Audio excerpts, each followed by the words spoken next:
And you got me that way, and I'm wondering if I came on too strong. Walking side by side and backwards down the stairs, all wrong. Can't even read or see the signs. Welcome to the Blue Collar Business Podcast. I'm Garrett Frazee, joined by my co-host, Grant Frazee.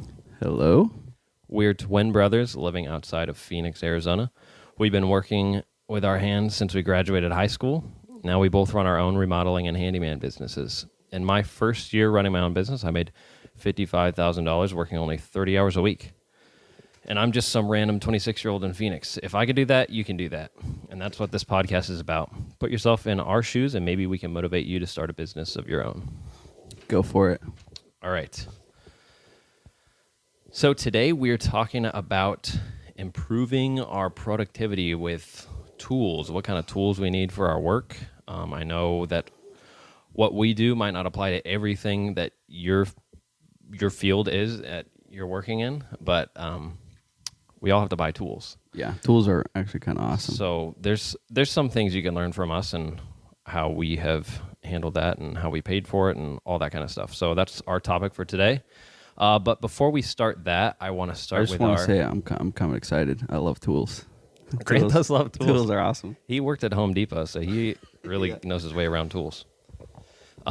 Before we start this topic, I want to begin with our intro question about what job you're currently working on, Grant.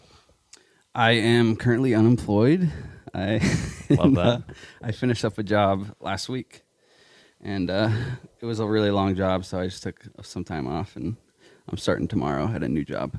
But anyway, it was like a 4-month amount of work, and I was working on a house, doing like new kitchen remodel, like a TV wall, just a whole bunch of stuff, and finally finished it up.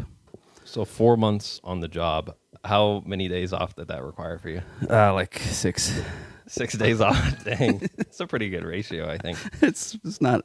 I think I gotta shorten it a bit. But You know, you got to do what you got to do. it's a nice time off though. So what are you working on next? I am doing some. It's just small stuff. Maybe some painting. Maybe some baseboards. For sure, I'm doing like someone had already done tile work, like in a bathroom. They did bathroom tile, like a shower, and they did not put in, those metal Schluter, they call them, those little tiny metal corner pieces. Oh, yeah. They didn't put those in. That's real ugly without those. It looks really bad, so I am tasked with fixing that, and I got to like grind out the old grout. Anyway, that's what I'm doing. That's a major thing I'm doing. Yeah, you're going to make that look way nicer because I can only imagine it looks Yeah, like trash. it's going to look a lot better. I most recently did some landscaping. I don't hardly ever do landscaping, All right. but My house could use some landscaping, so I have noticed. no one's above a it. little bit of weeds, I think. Yeah. These people I've worked for several times, and I've done all kinds of things for them, and they pay me pretty well. So when they ask me to do anything, I'll do it. And so they wanted me to do some landscaping, and I've done actually a lot in their backyard. And this last time, it was like, I think it took me 10 hours. So I was there a couple days. Oof. And At least it's not hot outside. yeah, it was really nice out. But I was just moving tons of rock and putting down some mulch and a little like edge, like brick edging all the way around the yard to keep the mulch away from the rock. Nice. It was pretty simple, but yeah, 10 hours. I got $640 doing it. So that was Seems one of the pretty good. rare times. We talked about this last episode where we want to make a certain amount and hardly ever do. Yeah. That job, I wanted to make 60 hours. It was They're $60 an you made hour. 64, sounds And like. I made more than that. So I was Wait, pretty happy. that's my math, right? I just took you at your word. I know it was at least 60 It sounds right. because my numbers were 60. So I was like, they paid me a little more than what I asked. So I forgot.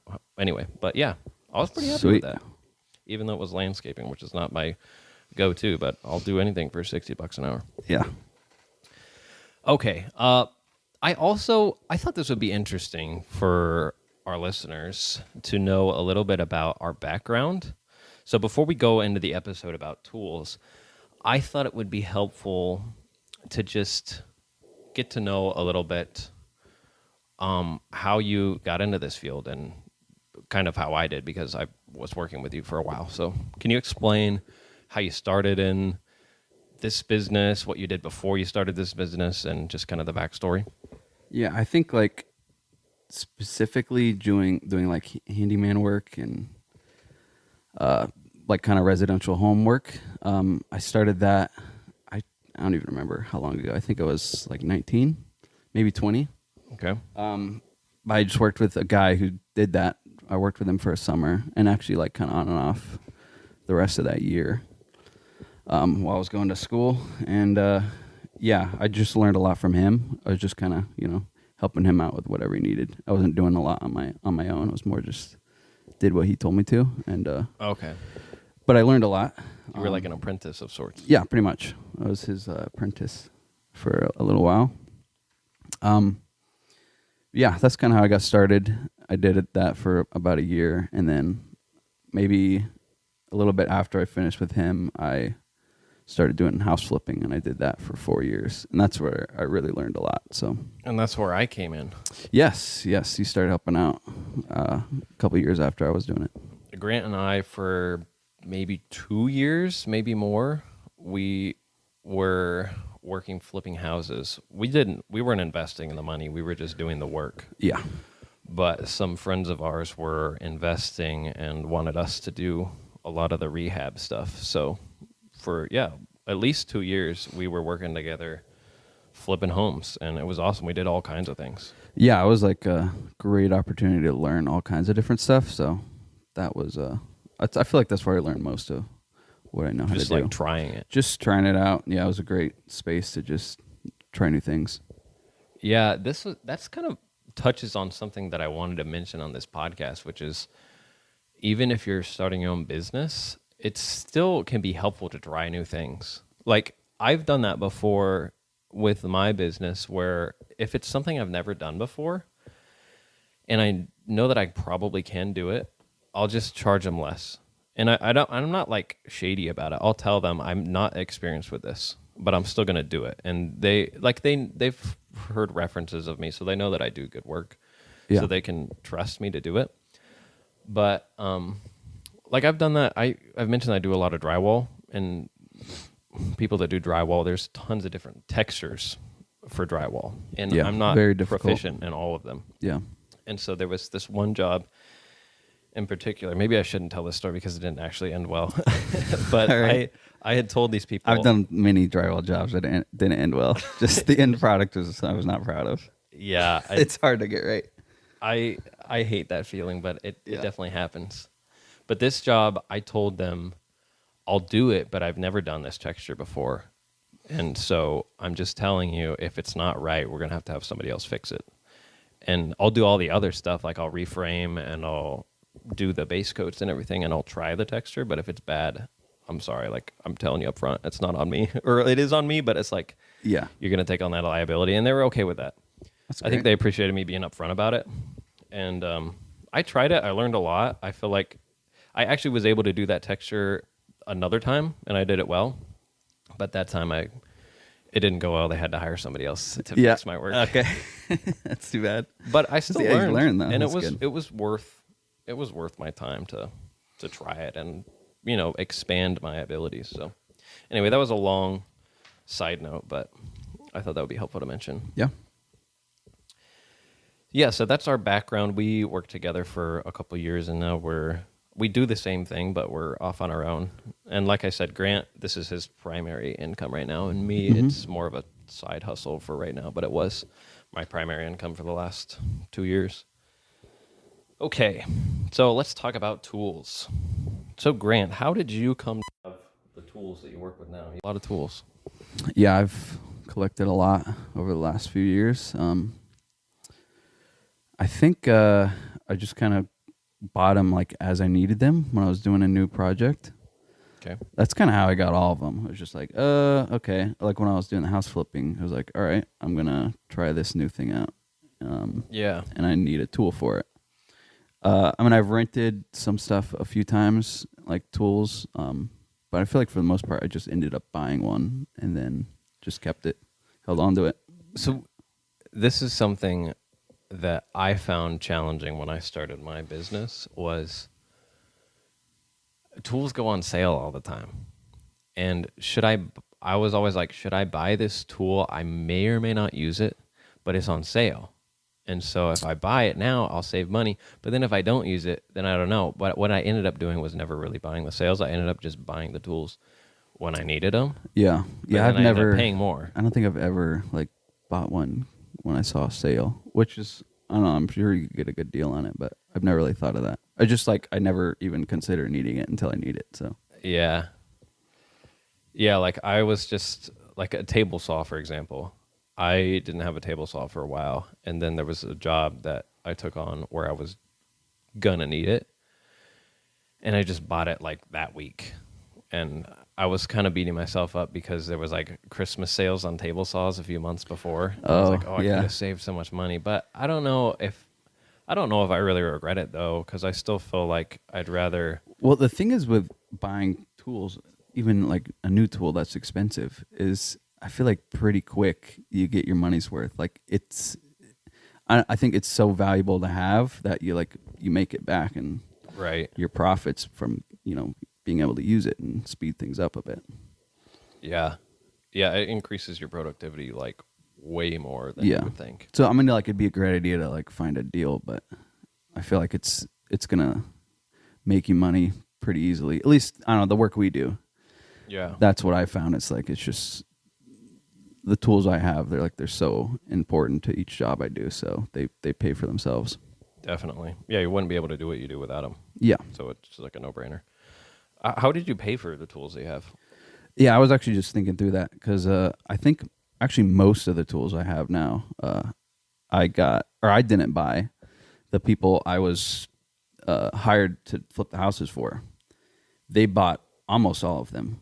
Oh, The majority of the ones I have. I bought some other ones on the side just by myself. But I think most of the tools I own, they bought and I used. And then when we kind of finished things up with them and I started doing my own thing, I bought all those tools at the end. From their business? Yes. I just paid them for each one. I acquired some tools that way too. I bought some from them, but Yeah. I was a little jealous because you got most of them. I got most of them. Yeah. So I had to buy a lot. I had of my first own. dibs. And I took almost everything. Yeah, I know. Yeah, I was just thinking through other ways to acquire tools because, like I said, I hope people are listening and thinking through ways they could start their own business. And there's plenty of people that don't do what we do and would need a lot of different tools. And Right. some of them are probably expensive. Somebody might be scared, like, if I'm going to start this, I have to buy all these expensive things, and how am I going to start that up? And Yeah, even like a table saw is like super important to most of what I do, but they're not cheap. yeah, mine was like $450 or something. Yeah. Yeah, so that is a significant part of starting your business. Like, you need the tools to be able to do it, and it can be kind of daunting with just the expense of it all. Yeah. But I also I didn't just buy everything new, and that wasn't a problem for me. I bought a lot of stuff on OfferUp.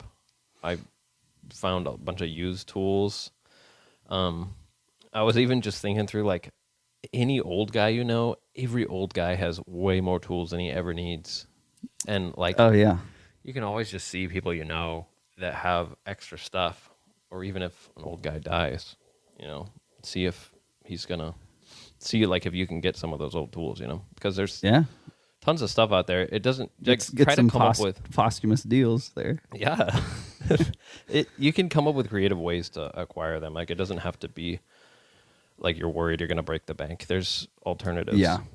I was actually looking at OfferUp like this week. I was looking to buy one of those laser levels because they're very expensive. So how much are they? There's some options on OfferUp that weren't too expensive. They can be like, I mean, it really depends what one you want. I still haven't decided which one I want. You can go like the cheaper end is like $200, $300.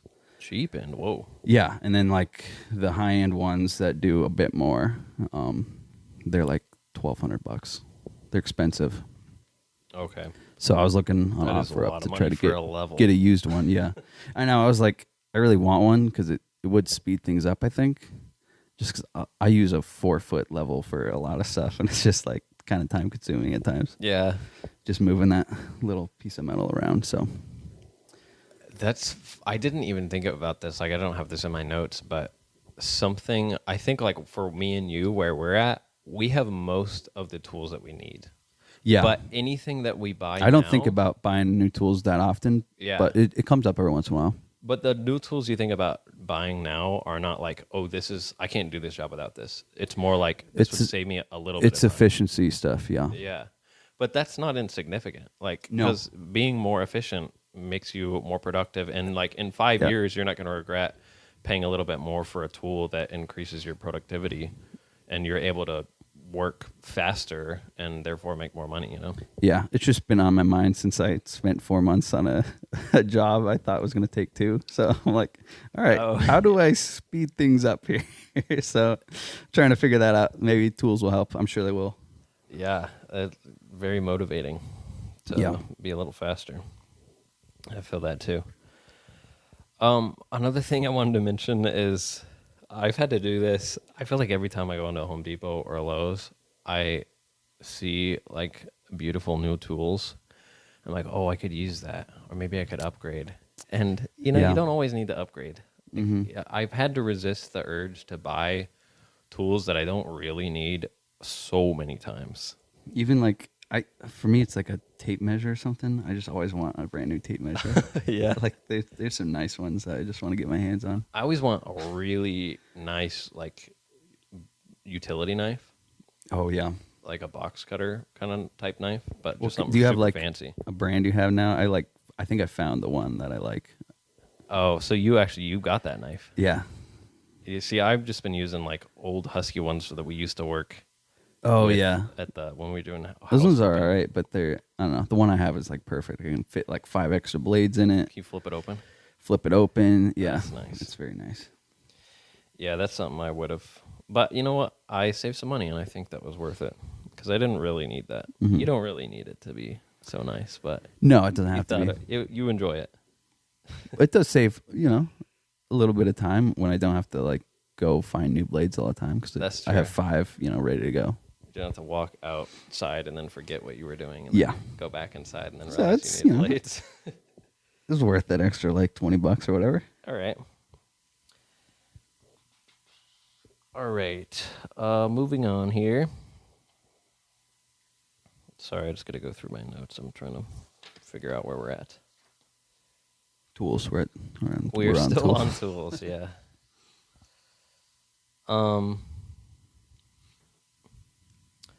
Oh, I was gonna ask you this.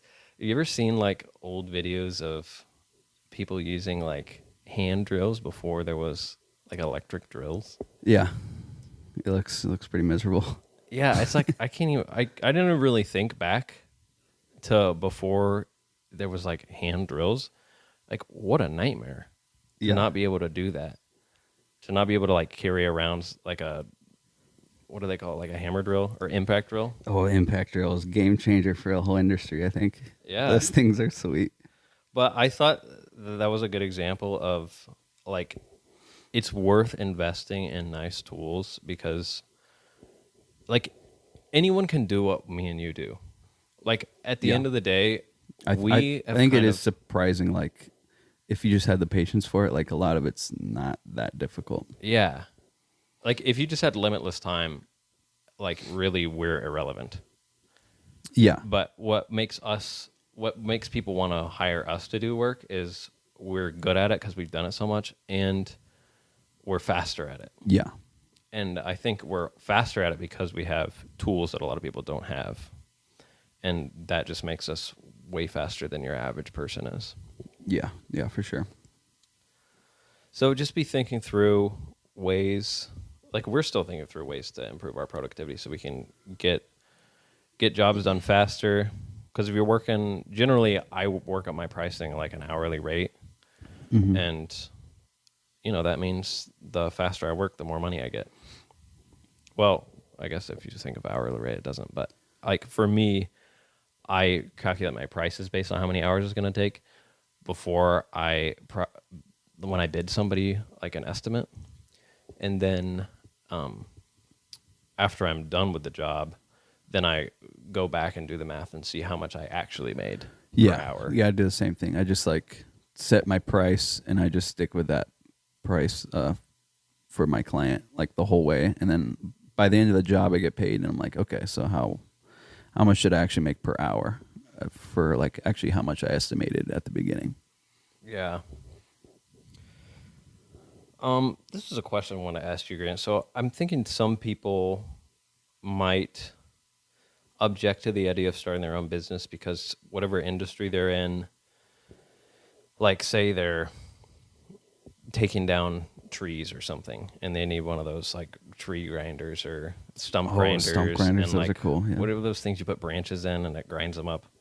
Yeah. Like a guy like that who wants to get into that industry, those are kind of expensive. Oh, I'm sure. So, yeah. like, what would be your advice to someone who's kind of like, oh, maybe I shouldn't get into this business because I can't afford that? Yeah, I mean, I think you probably just have to start small. I mean, I feel like that's kind of, maybe you just start kind of general landscaping, like just like bushes and stuff. Yeah. I think, yeah, the best way to do it is just kind of work your way up. Like eventually, I mean, if you have a business like that, eventually it'll be, pretty profitable if you keep at it. And then eventually you can, afford to buy more expensive tools and, buy a $5,000 stump grinder at some point. Yeah. Yeah, I think that's what I would say, too. You just got to work your way up and start small. And that's not so bad. Like, when I first started, I just tried to remember what I used to make per hour, which was like 17 or something. And so sometimes I would try to, like, my goal was to make like 30, 40, 50 an hour. But then sometimes I'd get discouraged if after the fact I only ended up making like 25 an hour. But then I was like, well, I'm still making way more than I was. Yeah. So well above minimum wage. So that's yeah, pretty well good. above minimum wage, well above what my old salary was. So like, even if you're starting small and you're thinking, well, if I had a stump grinder, I could make so much more money because it'd be so much more efficient. But just think you're still going to be making good money, like even if you have to start small. And you can build up to that. Like that can be a goal of yours, but start with what you can do and build up from there. Mm-hmm. Like I wasn't sure if I was going to end up doing a lot of painting, and throughout my 2 years doing this business full time, I ended up doing a lot of painting, and I never bought a paint sprayer. And the first few jobs I had painting, I just did with a roller, and I just bought I bought one of the bigger ones, like an 18-inch roller. Oh, cool. Which was nice, and it was like not that expensive to get one of those. And I did like 4 bedrooms this one job just with rollers, like ceiling, baseboards, walls, everything. It took ages. Did you have like noodle arms by the end of it? Couldn't lift your arms above your shoulder? The next time I had a painting job, I'm like, I need to buy a paint sprayer. But at the time I couldn't afford it. Yeah. And so I just had to start with what I had, and I had rollers, and that's what I had to do. It's a good paint sprayer too. I've borrowed it several times. Borrowed it for the last 6 months. Yeah. That's actually something else I wanted to mention, though. Like, you could also think about ways, if you need tools, think about other people that have them, or think about other people that maybe you could go in with on buying the tool. Like me and you, Just a we've shared shared tool, tools that we don't use that much, but they're still really valuable to us, but we don't both need one. Like a paint sprayer, like we both don't need a paint sprayer, but it's nice to have one, and so we just share it. Yeah, it's nice to have yours. It's great. I didn't pay. And I don't I didn't mind pay anything for it. I haven't needed it in months. Yes, another thing to consider is who else can help share the burden of having a tool that's expensive. Okay, here's not my last question, but one of our last questions about the topic. So how do you keep track of tools generally for entrepreneurs are tax deductible? So how do you keep track about that? What's your system? I have no system, and I don't. So Interesting. feed me your wisdom, because it's probably a great idea. You don't deduct anything when you file taxes? I really haven't bought that many tools other than that like first time I bought all of them. So I've just never really thought about it because I haven't made that many tool purchases. But I think see. it would be. I mean, I still make every job I do. I end up buying a little bit of something. You know, it's not like super expensive. I'm not buying like some brand new $400 tool every time. But you know, bought it'd be all good your- to keep up on that for the small stuff. I end up buying like drill bits or something that wear out, or Yeah. But you bought most of your tools up front when you started. Yes. I see. Yeah, I'm the same way. Like I bought so many that first year I was doing it, and like this last year I didn't have hardly any deductions because I didn't really need any more tools. I bought like you said, a good number of drill bits that I burned through, but not much as far as tools are concerned. Actually, that kind of makes me think of something because like I'm getting my truck fixed. I had to bring it in today. But like I was talking, the guy I used to work for, I actually talking with him like a few weeks ago. And he was talking about tax deductions for like tools and stuff. And I just told him I didn't really have that figured out yet. Yeah. But he was saying, like when I bought my truck, I could have like deducted that.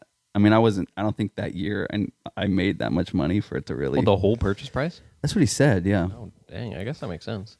So I was thinking, can I do that for my repair costs? Because I have to pay repairs to, have a vehicle to get to work. So I'm pretty sure you can. I think I could I deduct think that. that's part of like business deductions for vehicles is repairs Okay. and maintenance. I'll have to keep a receipt from this then.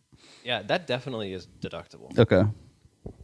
I mean, I remember putting that on my deductions at least last year. Oh, but another thing on that though is I found every time.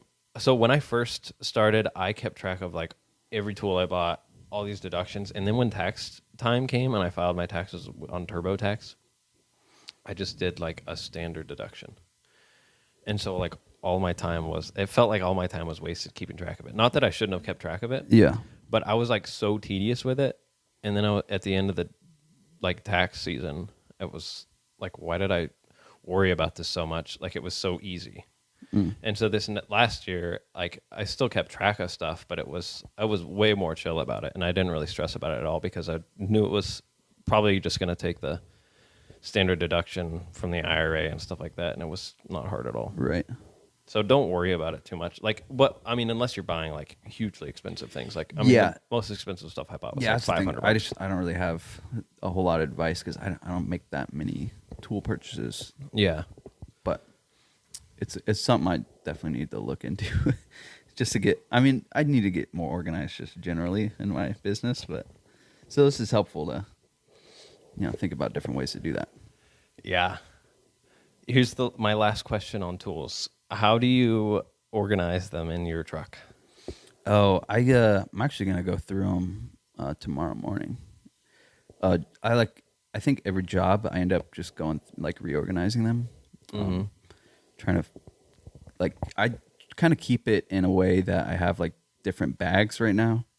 Okay. And I have like it's just kind of bagged and sorted in stuff that I use like the most often. Like I have this one red bag that has like stuff I use all the time. Has like my tape measure and yeah, I got one of those. like a knife, and that's like my go-to one for most everything. And then I have like a secondary one of that, and then I have like bigger tool bag, which I end up using a lot as well. That's how I kind of do it. Is more in terms of how often I use it, and then I just keep them in bags that I can carry pretty easily.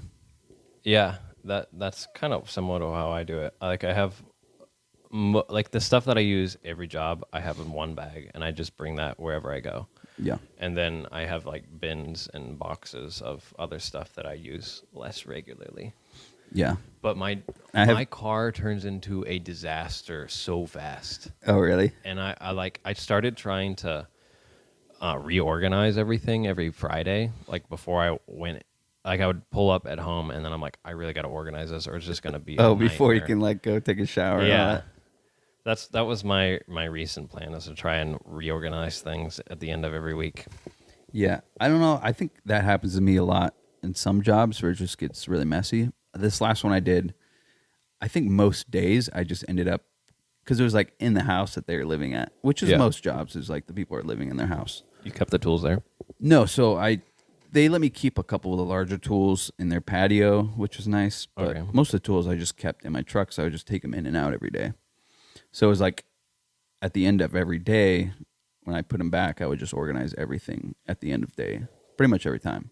Wow. So I kept it organized pretty much daily. So it didn't get too bad. Impressive. But also my truck is like, I just keep it all on my truck bed. So if it's not organized, it's just going to literally bounce around everywhere. So it would not even be feasible to. Yeah. It would be so horrible. That makes sense. I have to keep it all contained in each box. So it can't just roll around. You have to be organized. Yeah. Well, the passenger side of my truck usually gets full of like return bags and just junk. So that's not very organized. Side is just full of trash all the time. Yeah. That never ends. All right. Well, thank you, Grant, for your thoughts on tools and productivity. This is helpful. Mm-hmm. My last question. This is our question of the week segment. All right. So our question this week is, what has been most enjoyable that you listen to at work? Because I know most people, I mean, me and you listen to stuff all the time when we're working, and I feel like most people who work in our industry do. So what do you listen to? I can't pretty much always have something I'm listening to. I've been listening to a lot of books recently. Nice. Just on the Libby app. I just, The free library app? Borrow them, yeah. So that's been nice. I've gone through like a good amount of books the last couple months. What's been your favorite one recently? I was reading, Isaac Asimov. He's like sci-fi writer. He wrote like I, Robot, that movie. He wrote the book. The movie's a lot different, but anyway, I read that one, and like there's like several sequels to that book, or it's like part of a series. Nice. And one of them is like called The Caves of Steel. That was probably one of the best ones. Just like a mystery with sci-fi stuff. It was pretty entertaining. I'll have to listen to that one. Yeah. How about you? I also have enjoyed listening to books. I listened to Hamilton, like the biography. Oh yeah. The one the play is based off of. I wasn't a super fan of the play, but I really loved the biography. It was like really, really good. Nice. So I really enjoyed listening through that. That was a highlight recently. Probably the last few months, it's been mainly podcasts. Like there's this podcast I listen to, this Christian guy named Kevin DeYoung who goes through books and talks with a couple of his friends. It's called Life and Books and Everything, and I've enjoyed that one a lot. He interviews other authors. Nice. And listen to Joe Rogan every now and then. Sweet. And, yeah. This is economist named Peter Schiff. I like to listen to his. Peter, he does a show like on every week. I like his podcast a lot. Yeah. Do you have like a thing where if you're doing some like menial task, I'll listen to a book because I can pay attention to the book? Oh yeah. But if I'm doing something I have to concentrate like hard at, I will switch it to like some comedy podcast or something I can just kind of zone out of and not really pay attention to. What I actually end up doing more is if something I hate doing, then I'll listen to something I enjoy more. Oh, so I do that as well. Yeah, Matt and Shane's Secret Podcast. Or something. Like I listened to that while I was shoveling rocks for like 5 hours. My back was breaking. If I'm painting, I'll listen to something funny just to get through it. Yeah, it helps. Yeah, it helps pass the hours a little better if I enjoy it more. Yeah. I also have started listening at like 2.5 speed. Yeah, like I've adjusted my mind. You were telling me like the speeds you're listening to stuff is like it's way too much for me. I like books. I do like one. I think I do like 1.75 because you're making fun of me at listening to 1.5. So that's weak. I bumped it up 25%. Especially books, they talk really slow. Yeah. Some of them I'll listen at 2 times speed because it's a slow like reader. But podcasts, I don't do more than like 1.5. Just keep working at it. You'll get to 2.5 or 3 pretty soon. I'm working towards 3. It's 2.5 is a steep barrier. It's hard to get past that. Yeah, I can't imagine. That's too much. My audio productivity has skyrocketed, though. That's amazing. All right. Well, Grant, do you have any more thoughts before we wrap up? No, it was a fun topic. I really do like my tools. I do too. It's nice to have some quality tools by your side. Yeah. Alrighty. Well, thank you, everybody. We will see you next week. All right. Bye. And you got me that way, and I'm wondering if I came on too strong, walking side by side and backwards down the stairs.